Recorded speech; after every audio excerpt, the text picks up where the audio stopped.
All right. Well, good afternoon, folks. We're here for another edition of Lunch and Learn 2020. Obviously, infectious disease has been a topic for us here, and I think that kind of relates to zombies and the month of October. So, so I'm gonna go ahead and just hand it off here to one of our own master gardeners. She's here with me, so hence like while we're wearing masks, like a couple of us are in the room, so we're just keeping these on for now. But I'll pass it off here to Carmen. So. Well, good afternoon, everybody. It's my pleasure to do my first Zoom presentation with you. I chose the zombie garden because it's basically a lesson on how to rescue a badly overgrown garden, which we all know happens from time to time. I called it Rescue the Living and Bury the Dead, the Zombie Garden. Oops.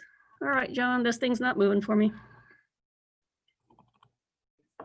Stop moving. Hold on one second. We're having issues. That's why I'm here.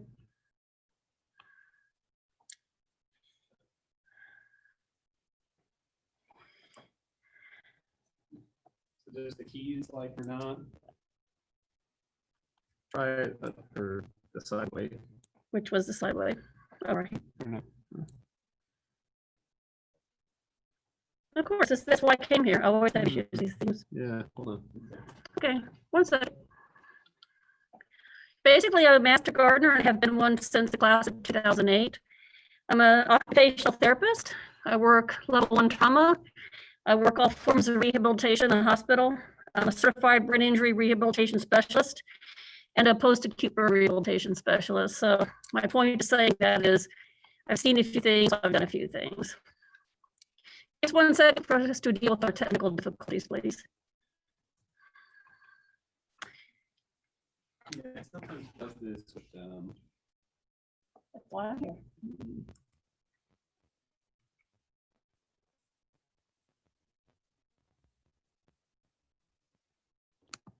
I think it's an issue with the waiting room. But I've got that under control. Thank you for your patience, everybody. Yeah, thank you, everybody. This is why I'm here, because I'm not a technical expert. Okay.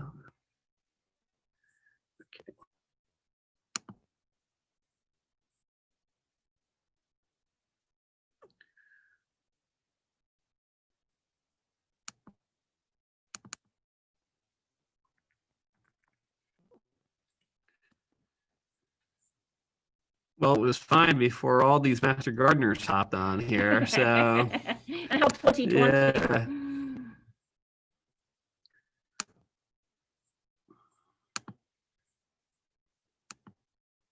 Let's see if it'll do that. That should work. If I just scroll on the side. There we go. All right, master gardeners, don't mess up again.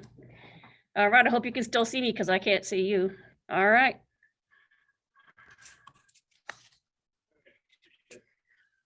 Definitions of a zombie per dictionary.com.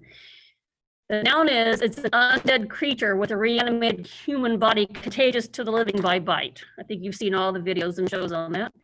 The adjective of zombie is of or related to something that was declared dead, but surprisingly continues to linger or come back in a different version. My informal definition of the zombie garden is a garden which the master gardener had thought was dead, but surprisingly continued to linger and came back in a different version. Let's take a look at this beautiful thing. This was a dwarf Walter's viburnum that I had planted. I had visions of sugar plums in my head when I planted these plants, and I thought they'd be small. They weren't supposed to get any bigger than 2 feet. And they're going to be so pretty in this little patio garden that I had. Look at that. Those things took off like rockets, and looks like the middle one there just died entirely. Not pretty. And it doesn't look like the house that a master gardener would have, does it? So let's consider some of the problems or some of the garden zombies that we have, things that contribute to this kind of a problem. The first one is time constraints. In my personal situation, I'm an occupational therapist with kind of pretty busy job at the hospital. So a lot of times when I get home evenings, if I have energy left, it's usually like 98 degrees and 98% humidity. I don't want to get out in that mess. Then I had family issues.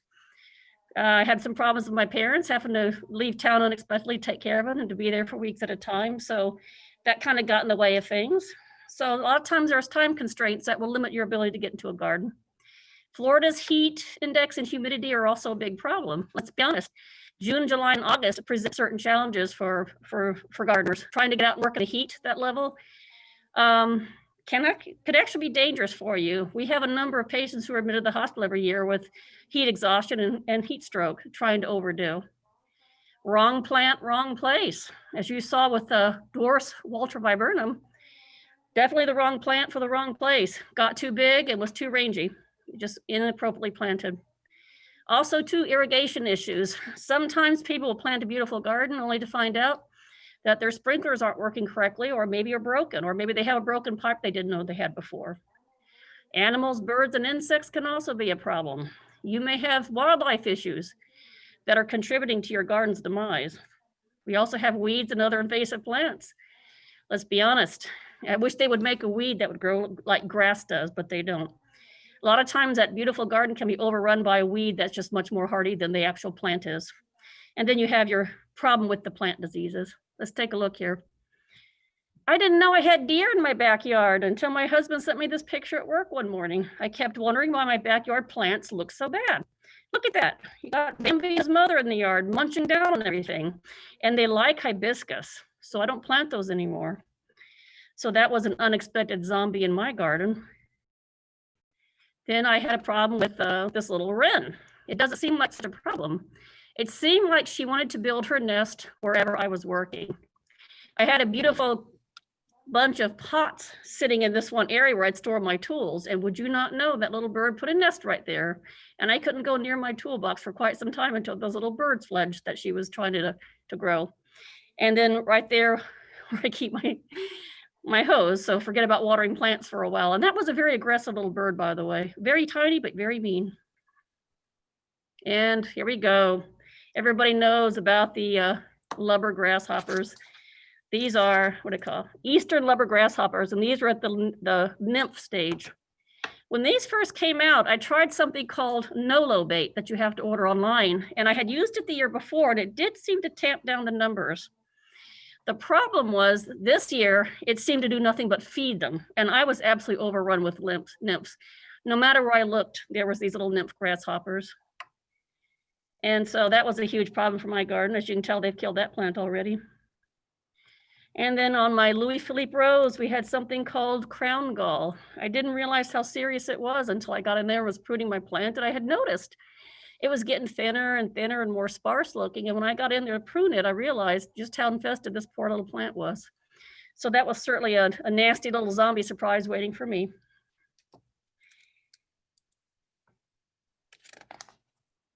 All right, let's go over a simple plan for overcoming the zombies. First of all, address your repair issues first. I remember working really hard to put our front yard grass in. And I had put an entire front yard of zoysia grass in pretty much by myself and was very happy with it. And then I discovered that our sprinklers are not working. And I had ongoing issues with trying to get that sprinkler problem fixed. And finally, my husband kept saying, it's working fine. I kept saying, no, it's not. Look at the grass. And finally, I got tired of fighting with him. So I decided, well, heck, I'm just going to let it go. And that's what I did. So now we have weeds in the front yard instead of beautiful grass. You also want to apply your grass and turf treatments and your insecticides as needed. I thought about the lubber grasshoppers, and I tried the NOLO bait at first, and it didn't really work. So my response was to use a broad insecticide that was targeted towards them, something I got at the big box store. And I know it's a problem for bees and butterflies, but I had so many of these little lubbers, I knew that they're going to basically strip my garden dry of any plants for the bees and butterflies. So it's kind of a calculated risk that I took. I also started applying the different treatments for crabgrass and also to help do weeding and feeding of the yard. Declutter, get rid of all those extra pots and plants you don't need. Before one of the hurricanes, I probably had probably at least 200 of those little black plants that you get from Home Depot when you buy pots. I kept hanging on to them thinking I'll need them one day. And then I kind of realized I've got nothing more than hurricane clutter ready to fly around everywhere at the first burst of a storm. So I had to get rid of those. But take a look at your yard and decide what's clutter, what's junk, what's trash, what do you not need anymore? What can you donate and what can you move forward with? And then you want to plan regular work sessions, just like you plan going to work and other things. Plan a regular work session. Plan a couple days at least where you can spend a couple hours out there working in your yard and be diligent about it. You also want to take before and after photos to track your progress. That's going to really tell you just how well you're doing. So here's a few hints for garden recovery. Take a look at your garden before you do anything. Decide what are your non-negotiable keepers. What are the plants that you're just not going to give up? And just plan to keep those. Everything else you can work around. Keep those beautiful plants that you want. Sometimes you look at a plant and you decide it's not really there for you after all in your heart. You know, you're willing to let it go. Other plants, you look at that and that's such a treasure to you that you'll do anything to keep them. So just plan for those. Strategize your overall plan of attack. Try to figure out how exactly you're going to go about this. What I tell people to do is the first project to focus should be the one which aggravates you the most. There's this one garden bed, and that was the front one that was just aggravating me. It was the one that was most visible to my neighbors and to people driving by. And it looked so hideous. It just drove me crazy. It was the one deciding factor for me to get started was this is the one I'm going to work on. The advantage of going for the most aggravating garden project is the fact that once it's done, it gives you great impetus to continue on. So strategize your plan of attack, try to go for the one that bothers you the most, and then start trying to work your way around the yard in sections. Try to do one section at a time so that you get everything done without being overwhelmed. You always want to budget time for cleanup and for tool care. Make sure you sterilize your tools after every use. A lot of times plant diseases can be transmitted on by diseased tools. And I have seen gardeners work so hard, they're so tired, they just leave everything laying down, including garden hoses when they're done. So we all know garden hoses don't tolerate that, and you run the risk of damage to the hose and maybe to the yard if you just leave it laying there. You also want to plan 15-minute daily maintenance sessions of newly recovered gardens. When you finish with the yard and you have your project done, then what you want to do is every day go out there, walk around, take a look, pull any weeds, take care of any plant issues that you see coming up. Take care of it as once you got it done, take care of it. Keep it under control. Don't let it get away from you. So, let me see. There we go. So here's a couple of the gems I found whenever I was working my yard. And these are ones that are keepers. The first one is a banana plant that I thought had completely died on me. And I was so surprised to see it. I had a huge canopy of weeds and overgrown plants over this banana. And I didn't think it was there anymore. But once I hacked through all that stuff and pulled it off and saw the banana, I was so excited and happy. In the middle of the picture, you see something called a Wilschenblau rose. It's a very old, rare German rose. They don't do that well in Florida, but this was a gift to me. So this is a very special rose to me. I didn't think it had survived everything, but there it was, blooming and just as happy as it could be. So it's newly transplanted into a nice garden space for it. And then that lovely little ginger you see to the right with the really soft, beautiful pink flowers. That was a very nice treat to find that. And this is a little yard art that I've got. I call this one Faceless Frog. I love Faceless Frog because I think yard art basically accents a garden. It's like the jewelry for the yard. So whenever I finish with a garden project, I always make a point to have a really pretty piece of yard art to really decorate that yard and really draw emphasis to it. Faceless Frog lost his face during a really severe cold freeze that we had a number of years ago. His face got hit by a tool that was thrown down over tarps, knocked the face right off, but I still love that frog. So he's in my favorite garden beds now. So let's take a look. A few kind words of caution. No jewelry in the garden. You can have some very serious injuries to your hands or wrists because of jewelry. I recommend taking all the jewelry off and putting it in your jewelry box. There are some serious ring injuries you can have if a ring gets caught on a power tool. That's some pretty serious injuries to patients in the hospital that way. So I recommend all jewelry off. Also too, I remember when I started here as a master gardener years ago, we had a new grad master gardener who had told me a story about her husband giving her a pair of beautiful ruby earrings. and she had worn them out in the yard and wore them all the time. Well, she'd been out in the yard doing yard work and came home, and the jewelry was not in her ears anymore. One of the earrings was missing. The other one was still in place. She never said a word to her husband. She waited till he went to bed that night, and she took the flashlight, went out, and she finally found her earring. But she told me, never wear jewelry in the garden. And so I'm passing that on to you as well. No jewelry, no watches, no rings, particularly no rings. Dress for success. Make sure that you're using sunblock here in Florida. I always recommend, because I'm working with a lot of weeds and insects, I do long sleeves and long pants and a garden hat. So make sure that you dress for success. I wear long sleeves and long pants even in the hot summer days when I work. The risk of sunburn, risk of insect sting, and rashes from vines are greater to me than the risk of the problem with the sun and heat. So I just wear those things. I recommend you limit your work sessions. I recommend no more than 2 hours a day. Even here in Florida, with a really fierce heat, you can really get knocked down with the heat, and you can easily overdo if you're not careful. And if you overwork yourself, you're much more prone to physical injuries. So limit those work injuries. Even if you're feeling good, just plan for no more than 2 hours a day, and make sure that time includes putting all your tools away. All right.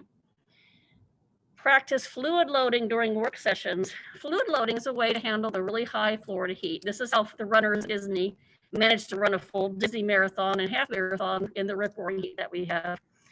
What they recommend is 1 liter of water mixed with a sports drink about an hour before you start getting out and working.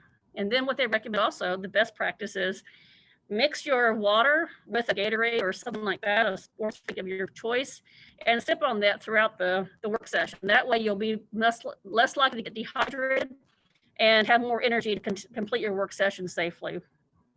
You want to limit your plant purchases. Do not purchase plants until you are ready to plant them. I recommend you don't purchase plants until the day that you're going to plant them or the day before. Otherwise, what happens, you start cluttering up plants, and then you get behind on your task, and you run the risk of losing those plants, because if you don't get them ground in time, they may die on you. Just purchase plants. I recommend also purchase plants for a single work session. You want to make sure that your plants go in the ground that day, and that you don't have any leftovers that you waste. Also, too, when you're working on your mailbox gardens, protect the postal workers from insect stings. I see a lot of people in my neighborhood that plant vines all over their mailboxes, and the mail people tell me they have a problem with trying to get up to the mailbox because they have bees blowing into the van, coming after them, sometimes stinging them as they're trying to deliver the mail, and that's a huge problem. Postal workers every year are exposed to massive amounts of bee stings and animal injuries, dog bites. So take a look at your mailbox, consider your mail person, and try to plant low-growing plants so that they can enjoy the beauty of the plants without the risk of the insects. So here's the zombie that I had in my garden. This is called rose gall. This is a crown gall, rose crown gall. This is a particularly nasty disease. I had noticed that my rose was declining for a while. This was a Louis Philippe rose, and I had noticed it was declining for a while, but I hadn't been really preoccupied with other things, and I didn't pay much attention. So at the time I was cleaning up my garden, I got in here and looked, and this rose was just covered with these galls. And so I did some research, and apparently when you get rose gall like this is a sign of advanced disease, by the way, but when you get rose gall, there really is almost no cure for the plant. The best thing they recommend to do is remove the plant, and do not plant any more roses in that soil. That's considered, contaminated soil. Sterilize all the tools that you have with that, and then just remove your plant and discard it, get rid of it. And that broke my heart, but I figure make one last bouquet, enjoy that Louis Philippe, enjoy the beauty of those last roses that I had, that I would, go ahead and dig that plant up and just kind of know in the future there'll be another Louis Philippe somewhere else in my garden. But they recommend when you buy plants, buy the healthy roses, take a really good look at them, particularly the roots, and make sure that you don't have a plant disease that you're bringing into the garden. So here's the before.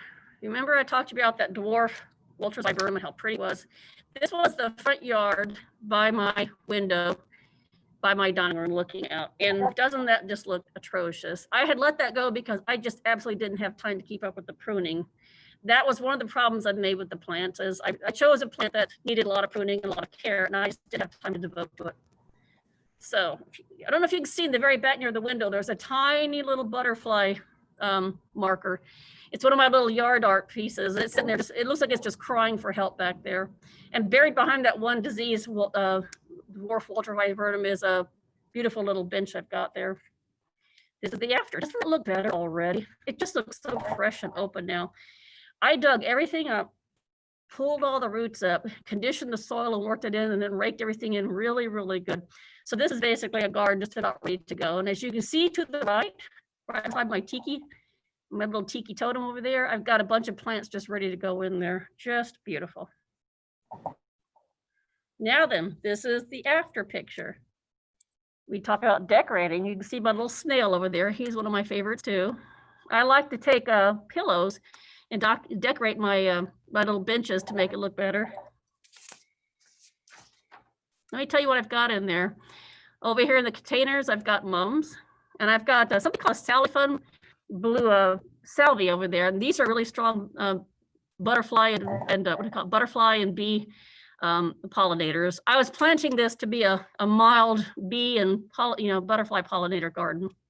Behind those, I planted something called hummingbird bushes.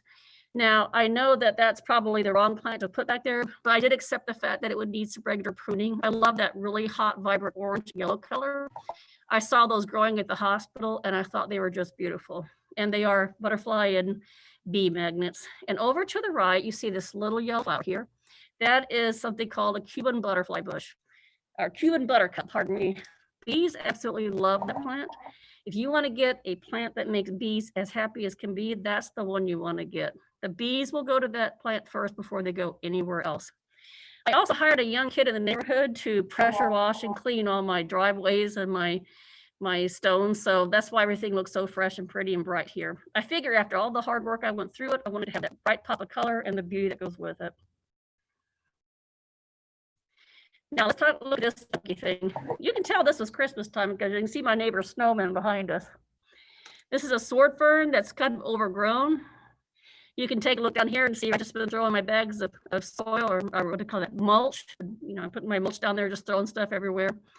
And my edges are kind of all disarrayed. There's a bunch of weeds in there too that you don't see underneath the sword fern. So that was kind of a hot, junky mess. This was project number 2 for me.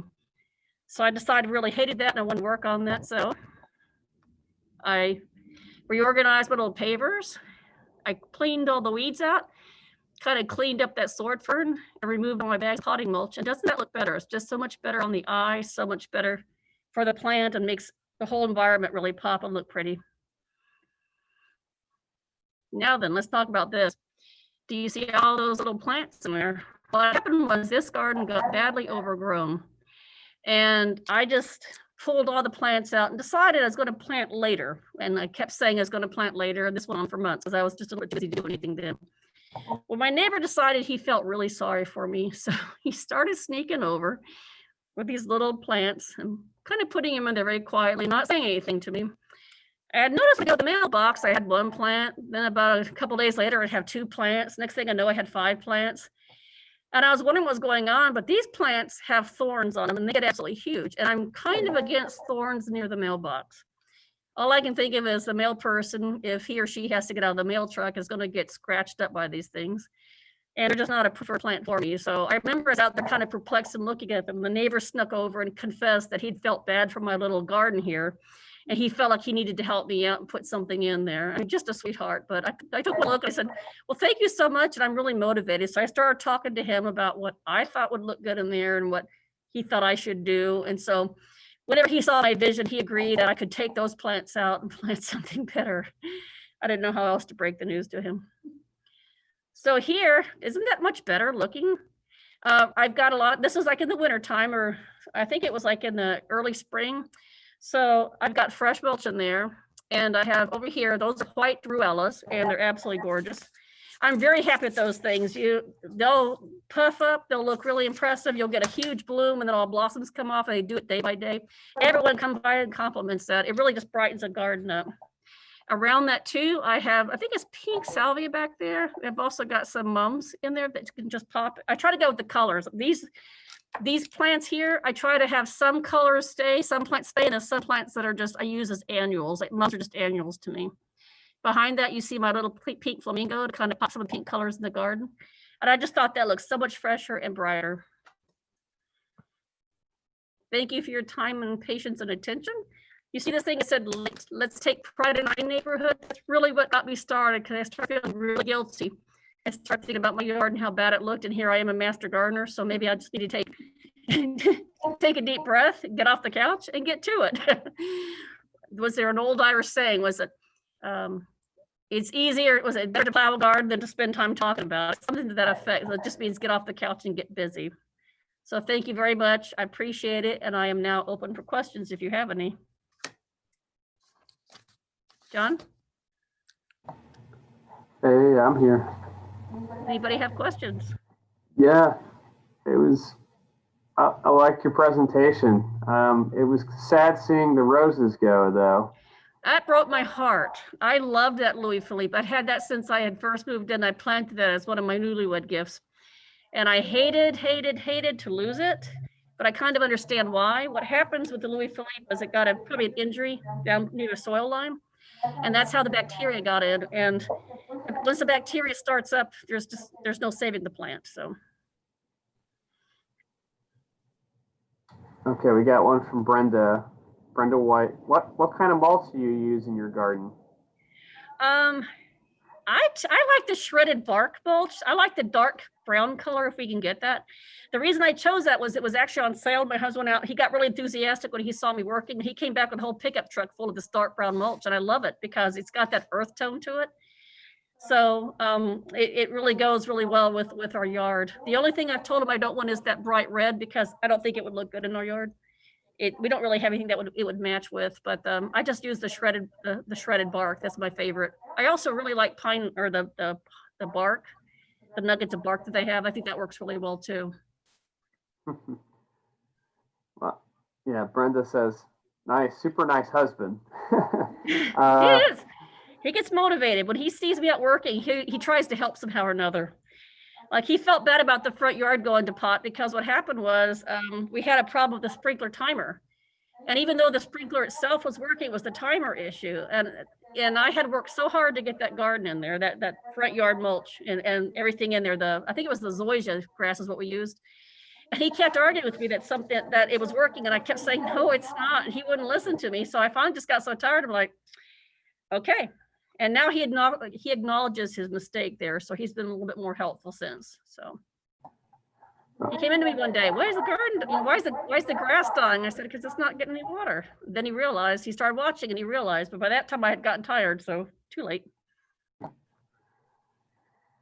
Okay, I've got a question. Have you ever found a service that would help with this type of gardening instead of just the usual mow and blow services? What was the question again? From Tammy. Have you ever found I guess like a gardening service that would help you with this type of gardening instead of just the usual mow and blow services? I've been kind of hesitant with that. I really haven't looked for that kind of service. I'm sure there are some people out there that do gardening on the side. I tend to go with the mow and blow just because I don't want them in my garden messing things up too much. And I kind of feel like I use my garden as exercise. My job is really intense, so for me to come out to the garden and just play and kind of lose my mind in the flowers and plants was really a treat for me. So I'm not as motivated to find that. I know my mother has a guy who does her yard, but he also does gardening and just general work for her. He takes trees out and everything. So she routinely uses him, but I haven't found a service like that, but I haven't looked either. So have you still had a lot of problems lately with the lumbergrass offers? No, I went full combat on those things because it was so bad in my yard. The truth is, I was going to try to be all sweet and nice and go really gentle and easy and try to lightly kill them because I was afraid of the butterflies and the bees.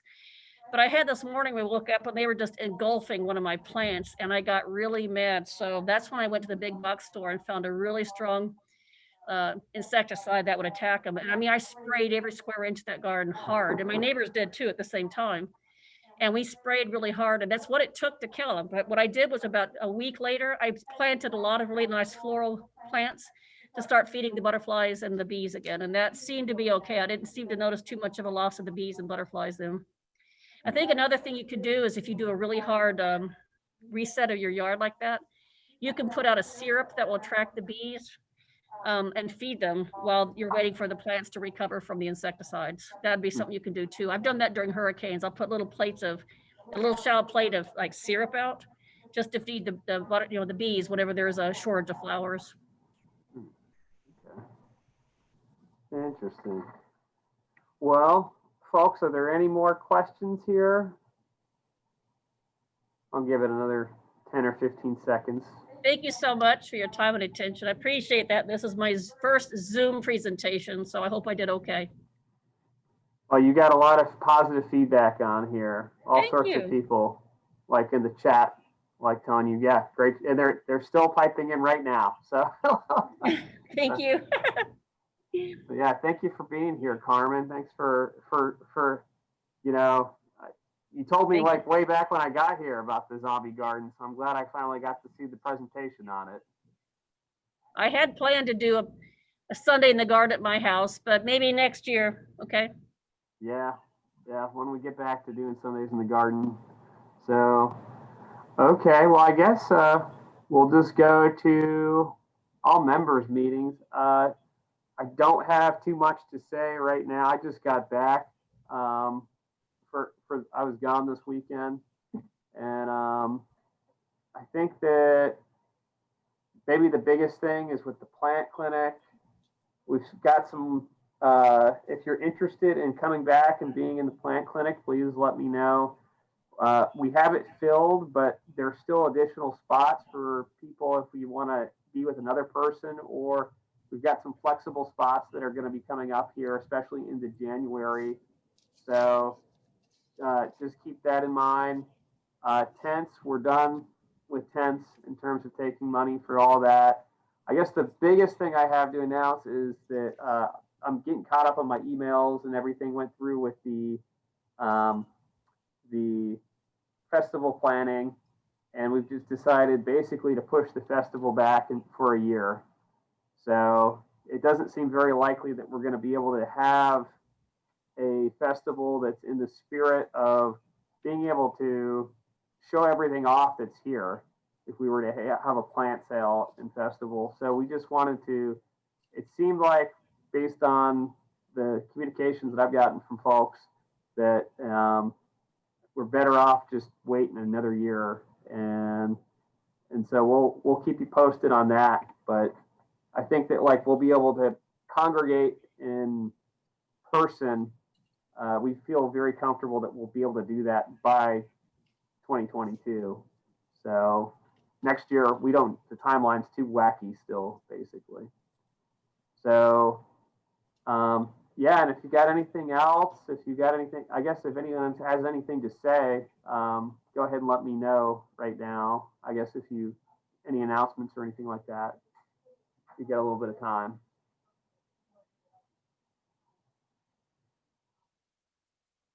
Anybody? Well, okay. Well, I'll keep you posted. I'll shoot you guys emails if anything comes up here, like I mentioned. I'm still getting back into the swing of things here. You miss a couple days here, can really catch up with you on the email front and everything. But hope everybody's doing well. Thank you again, Carmen. Awesome presentation. And I guess half an hour. Since the meeting really didn't last that long, let's just go with half an hour for continuing education today. So hope everybody stays well and staying safe. And I'll catch you all as I run into you here. So take care.